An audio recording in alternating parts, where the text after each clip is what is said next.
ईशान्य मुंबईतील लोकसभा मतदारसंघाचा आज महायुतीकडून उमेदवारी अर्ज भरला जातोय आणि यावेळेला आपण पाहतोय भाजपचे किरीट सोमय्या देखील यामध्ये सहभागी झालेले आहेत। ते स्वतः लहान मुलांबरोबर लेझिम खेळत या ठिकाणी उमेदवारी अर्ज भरण्यासाठी आलेले आहेत। आपण पाहतोय सर्वांमध्ये उत्साहाचं वातावरण आपल्याला पाहायला मिळतंय। काहीच वेळात आता उपमुख्यमंत्री देवेंद्र फडणवीस देखील येतील। सर, कशा प्रकारे उत्साह आज उमेदवारी अर्ज भरताना?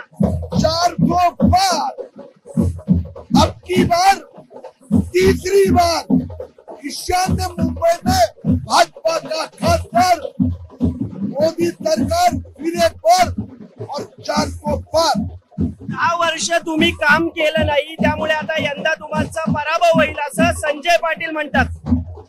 आता गेल्या 10 वर्षात मोदीजीच्या नेतृत्वात सगळ्यांनी भ्रष्टाचार मुक्त भारत, भ्रष्टाचार मुक्त महाराष्ट्र त्या दिशेने वाटचाल केली आहे।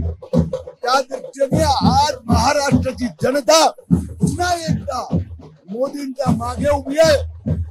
48 पैकी 40 जागा 2014, 2019 आणि 2024 तिसऱ्यांदा भाजप खासदार येणार। 2 लाख मताने मिहीर कोटेचा जिंकणार। हॅट्रिक झाली तर कोणत्या मुद्द्यांवर तुमचा उमेदवार काम करेल या ईशान्य मुंबईत?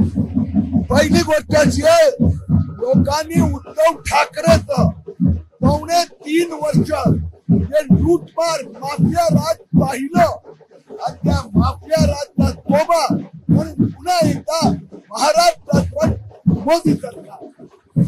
सध्या नेत्यांमध्ये देखील उत्साहाचं वातावरण आपल्याला पाहायला मिळतंय। नेते मंडळी देखील ईशान्य मुंबईच्या महायुतीच्या उमेदवाराचा अर्ज भरताना अशा प्रकारे सर्वांमध्ये उत्साहाचं वातावरण पाहायला मिळतंय। मोठ्या संख्येने महायुतीतील सर्वच पक्षांचे कार्यकर्ते हे यामध्ये सहभागी झालेले आहेत। आपण पाहतोय आता काहीच वेळात देवेंद्र फडणवीस देखील या रॅलीत सहभागी होतील आणि मिहीर कोटेचा यांचा उमेदवारी अर्ज भरण्यासाठी उपस्थित असतील। कॅमेरामन अजित कदमसह मी अल्पेश करकरे, एबीपी माझा मुंबई। एबीपी माझा, उघडा डोळे बघा नीट।